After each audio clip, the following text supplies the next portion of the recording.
Poverty Law Center, Hate Watch, and Hillary Shelton from the NAACP. This woman you see walking up the stage is Susan Bro. She is Heather Heyer's mother. We have seen her on our station before, but she is going to now speak at the memorial service in Charlottesville, Virginia. And there she is approaching the podium in purple, Heather's favorite color, which her family requested my child's attendees wear. famous Facebook post was, "If you're not outraged, you're not paying attention." She paid attention. She made a lot of us pay attention. Oh my gosh, dinner with her, we knew was going to be an ordeal of listening and conversation and perhaps disagreement, but it was going to happen. And so my husband would say, okay, I'm going to go out in the car and play on my video game for a while. And we would sit and would grill. And she and I would talk, and I would listen. And we would negotiate, and I would listen. And we talked about all this stuff. We talked about politics. We talked about anything that caught her eye that she felt was fair, unfair. She talked about her feelings about the office and how things were going. I mean, she just talked. The girl loved to talk. And she was single, so there was nobody listening at home, so Mama got a lot of it. And that was wonderful.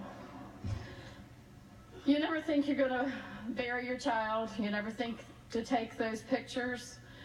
They asked me for pictures for this, and I struggled. I had pictures from her childhood, but I had to go to Facebook to find pictures of my child because we were always together. I saw her a couple times a month at least, and we would text each other fairly often, and we would Facebook message at bedtime, "I love you. I love you. You doing okay? Yeah, I love you."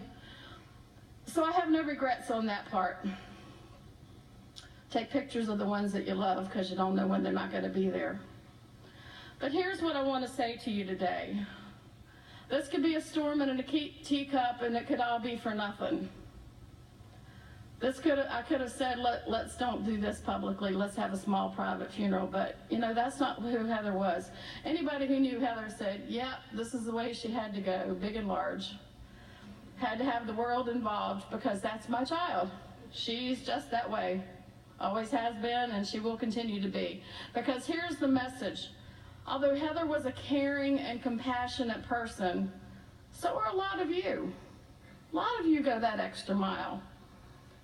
And I think the reason that what happened to Heather has struck a chord is because we know that what she did is achievable.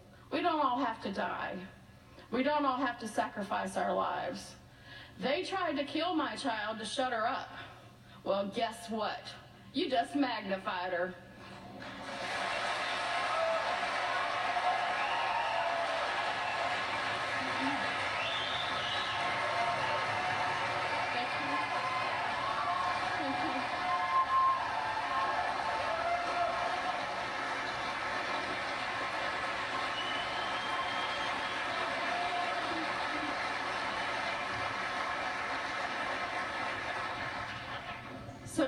So here's what I want to happen.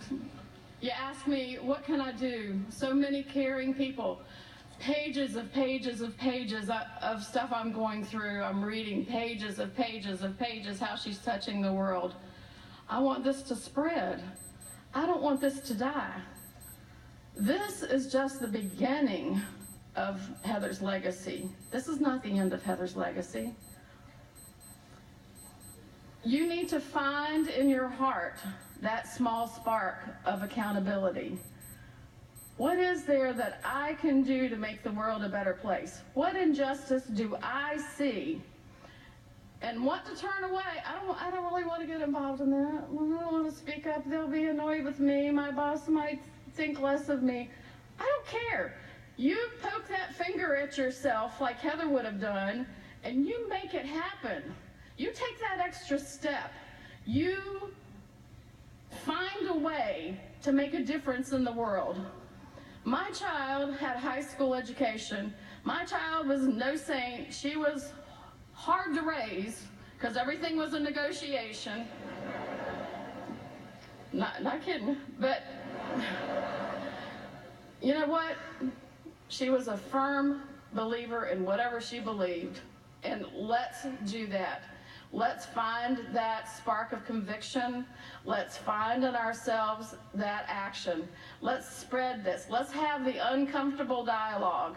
It ain't easy sitting down and saying, well, why are you upset? It ain't easy sitting down and going, yeah, well, I think this way, and I don't agree with you, but I'm going to respectfully listen to what you have to say. We're not going to sit around and shake hands and go kumbaya, and I'm sorry, it's not all about forgiveness. I know that that's not a popular trend.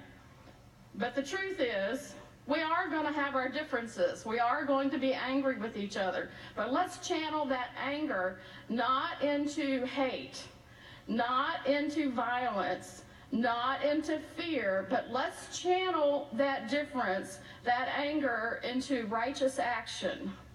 Right now, down the road, there's a blood drive going on in Heather's name. Right now, there are people who are here willing to listen to one another and talk to one another. Last night in New England, they had a peaceful rally in Heather's name to have some difficult dialogues. If you ever want to see what one of those dialogues look like, look at her Facebook post. I'm telling you, they were rough sometimes, but they were dialogues, and the conversations have to happen.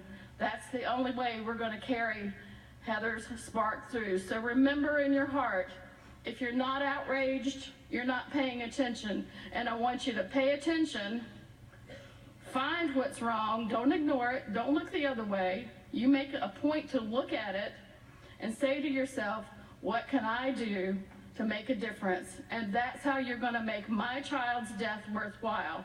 I'd rather have my child, but by golly, if I got to give her up, we're going to make it count.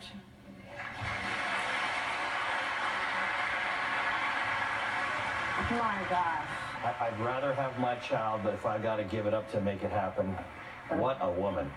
What an extraordinary woman. Really, a call to action was what that eulogy was. She said she wasn't going to lose her daughter in vain, asking people to forge ahead, have uncomfortable conversations, and not necessarily have a kumbaya low. No, but to listen. But to listen. And give you some sense of who Heather Heyer is to hear who her mother is.